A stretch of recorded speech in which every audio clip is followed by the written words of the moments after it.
क्योंकि मनरेगा का एक महत्वपूर्ण मकसद था पंचायतों का सशक्तिकरण। पंचायतों को पैसा जाता था, जो परियोजनाएं थी वो पंचायत तय करती थी, आइडेंटिफाई ग्राम पंचायत के द्वारा किया जाता था। अभी केंद्र सरकार तय करेगी कहां रोजगार, कब रोजगार, किसको रोजगार। तो ये बिल्कुल, ये सिर्फ नाम बदलाव नहीं है। महात्मा गांधी का नाम तो हटाया ही दिया है, वो बात है, वो हकीकत है, पर उसके अलावा और बहुत गंभीर परिवर्तन लाए गए हैं, मूल परिवर्तन लाए गए हैं, बेसिक कैरेक्टर बदला गया है।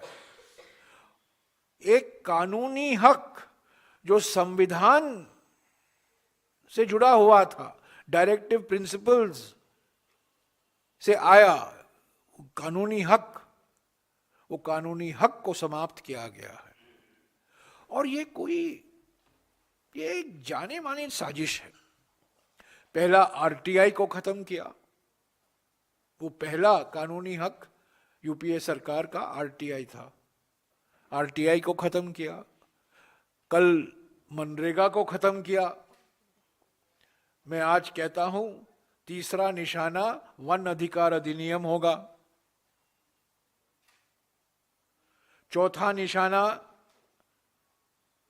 भूमि अधिग्रहण कानून होगा। ऐसे तो भूमि अधिग्रहण कानून में काफी बदलाव लाए गए हैं, पर उसको पूरा भी समाप्त कर सकते हैं।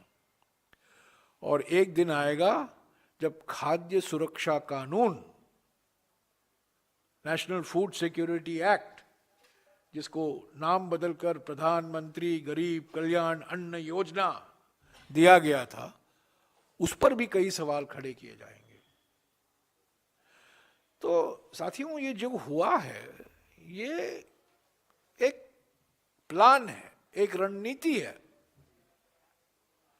ये जो अधिकार दिए गए थे लोगों को, रोजगार का अधिकार, सूचना का अधिकार, आदिवासियों के लिए जमीन का अधिकार, किसानों के लिए अपने जमीन का अधिकार, गरीब परिवारों के लिए, जरूरतमंद परिवारों के लिए खाद्य सुरक्षा का अधिकार, ये सब समाप्त किए जा रहे हैं।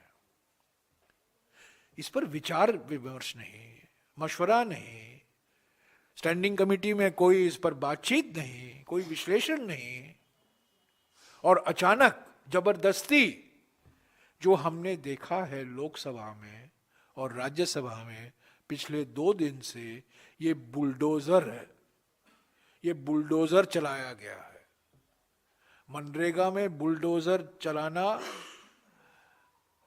उस पर रोक लगाई गई है, क्योंकि मनरेगा रोजगार का कार्यक्रम है, पर इन्होंने बुलडोजर चलाया है संसद में। पहले लोकसभा में चलाया, बाद में राज्यसभा में चलाया।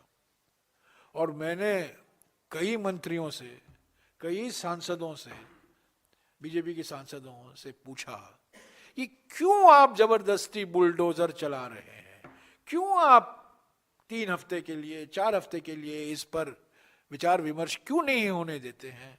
और सभी का जवाब एक ही था। ऐसा देखकर बोले कुछ नहीं, उंगली उठाकर ऊपर देखे, यही था। आज भी मैंने किसी से पूछा, मैं नाम नहीं लूंगा क्योंकि बेचारे वो निशाना बन जाएंगे, पर सभी के पास कोई जवाब नहीं था। क्यों इतनी जल्दबाजी की गई, क्यों जबरदस्ती। मैं 3 साल तक ग्रामीण विकास मंत्री रहा। 2012 में ये समीक्षा रिपोर्ट निकाली गई, डॉक्टर मनमोहन सिंह जी ने इसका विमोचन किया था। ये उपलब्ध है हमारे वेबसाइट पर। महात्मा गांधी नरेगा समीक्षा 2006 से लेकर 2012, 6 साल का अनुभव।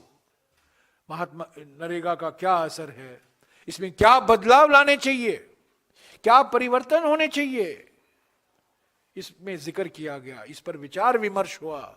इसके आधार पर मनरेगा 2.0 बना। कुछ लोगों को याद होगा मनरेगा 2.0 की घोषणा की गई, पर जो कुछ हमने किया सभी से बात करके ही किया, और खास तौर से राज्यों से।